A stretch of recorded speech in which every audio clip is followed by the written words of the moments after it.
Serial ये रिश्ता क्या कहलाता है में विद्या चलने जा रही है एक बार फिर से अपनी सबसे बड़ी चाल यहाँ पर, जहाँ विद्या के सभी पैतरे फेल हो चुके हैं और वो किसी को भी अपने बातों में नहीं फंसा पाई है, अपने मगरमच्छ जैसे आंसुओं में किसी को नहीं फंसा पाई है। तो अब वो पहुंच चुकी है अभीरा के पास, उसके आगे भीख मांगने, गिड़गिड़ाने के लिए। जी हाँ, जहाँ अब विद्या को ऐसा लग रहा है कि उस पूरा परिवार उसके खिलाफ हो चुका है और अरमान ने भी ये फरमान जारी कर दिया है कि अब वो विद्या से अपने सारे रिश्ते तोड़ रहा है। ये सच जानने के बाद अब विद्या भला कैसे चैन की सांस ले सकती है। यहाँ पर विद्या ने फैसला कर लिया है कि अगर घी सीधी उंगली से नहीं निकलता है तो उंगली टेढ़ी करनी ही पड़ेगी। विद्या अबीरा के पास पहुंच जाती है और भीख मांगती है और कहती है कि तुम भी एक माँ हो।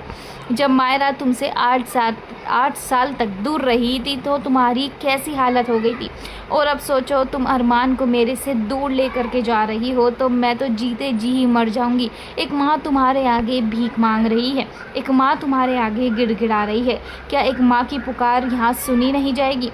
यहाँ पर पहले तो विद्या को अबीरा इग्नोर कर देती है और कहती है कि आपको आपके किए की सज़ा मिल रही है माँ। आपने मुझे मेरी बेटी से अलग किया था और मैंने अरमान से ये नहीं कहा है कि वो आपसे अलग हो जाए, या मैंने परिवार के किसी भी मेंबर से नहीं कहा है कि वो आपको ठुकरा दे। ये सब कुछ आपको आपके कर्मों का फल मिल रहा है, ये सब तो आपको भुगतना ही पड़ेगा।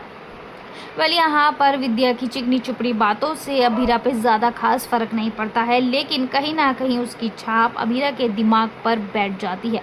जैसे ही ये सारी बातें पीछे खड़े मायरा सुन रही होती है तो मायरा अपनी दादी की ही क्लास लगा देती है और कहती है कि आप एक बार फिर से हमारी ज़िंदगी में दखल देने के लिए आ चुकी हैं। 8 साल पहले जो आपने पाप किया था उससे आपका मन नहीं भरा कि एक बार फिर से हम लोगों को अलग करने के लिए आ गई हैं। एक बात याद रखना दादी, अब हम लोग कभी भी अलग नहीं होंगे। अलग होगा तो आप हमसे हमेशा के लिए अलग होंगी, क्योंकि आपका हमारे आसपास रहना ही सबसे बड़ा खतरा है। सीरियल में आया ये नया ट्विस्ट आपको कैसा लगा? कमेंट सेक्शन में अपनी राय ज़रूर से ज़रूर दीजिएगा।